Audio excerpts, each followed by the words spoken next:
Welcome back to all our Auburn recruiting junkies. We are back discussing 2026 recruiting cycle. It has been a long time since we have done one of these, but we're back talking about the offensive side of the ball and more specifically about a wide receiver. We're going to give you what it means for him in Auburn football and, of course, those quick facts that you need to know about him. Before we do that, I want to welcome you back here to E2C Network, where we share the Auburn experience. My name's Kyle. If you don't know me, we'd love for you to follow, subscribe wherever you're watching. And, of course, if you enjoy this type of stuff, we appreciate you smashing that like button. Let's dive into this because it has been a while since we have talked about 2026 for Auburn recruiting purposes, and probably August, I think, is the last one that we discussed at that time. It's been a minute. That's what we know. But we're back here discussing the offensive side of the ball and a wide receiver. His name is Devin Carter from the state of Georgia, more specifically Douglas County High School. He also previously played for Cedar Grove as well, for those of you that are interested in that type of information.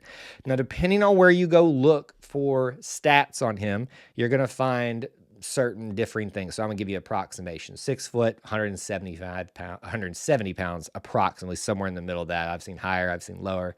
That gives you an idea what type of wide receiver. So not a super tall guy, not a super short guy.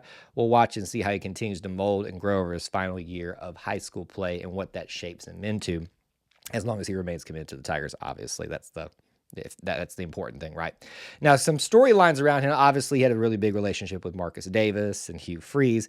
But another big factor in terms of influence in his life is his father, who was a former Florida State Seminole, who he was currently or formerly committed to a while back. It's been a minute since he decommitted from them and has been going around looking for other opportunities out there.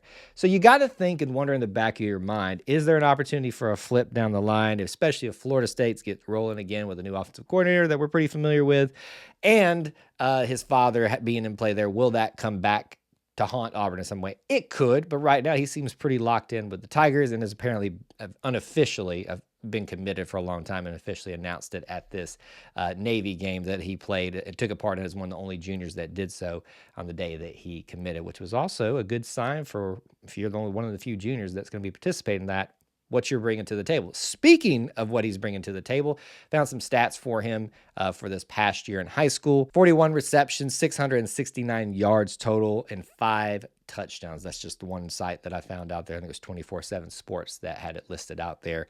So some stats for you to consider what he's going to bring to Auburn potentially. We'll see what he does in his final year in high school.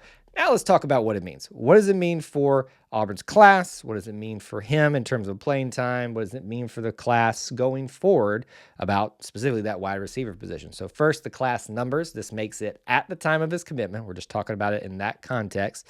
That's 6 total commitments for 2026. It would be the second on offense, and it would be the second wide receiver one. That would be Denarius Gray being that first one that came back in a long, long time ago. We talked about him being from the state of Georgia. It would make the first commitment from the state of Georgia in this class, which is a huge thing because the big three are Alabama, are going to be Georgia and Florida, and that makes Auburn have one from each of those states in this class already. And then oddly enough, the new pipeline of Maryland. Go figure, if that's interesting to you. So what does it mean for him in terms of playing time coming in? We can only speculate out so far, but we do know that the wide receiver room this next season is going to be headlined by Cam Coleman, by Malcolm Simmons, likely Eric Singleton as well. Horatio Fields just came into the mix. You've got other names like Bryce Kane, Perry Thompson that are still here, and probably others as well. We've got new freshmen coming in and how they're going to factor.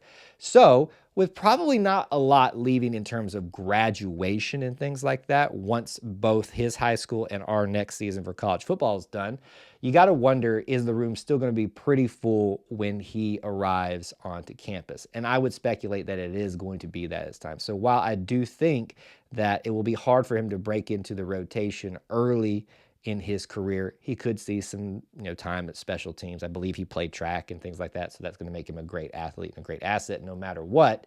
But Devin Carter being added to this class is still going to be special, even if it takes him a minute to get out there into significant minutes on the field. And what does it mean for the class going forward, specifically at wide receiver?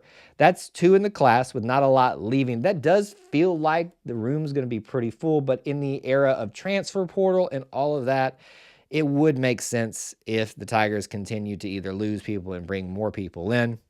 So I would never venture to say this early in the process that we are done yet in any stretch of the imagination, but even just talking about the wide receiver room.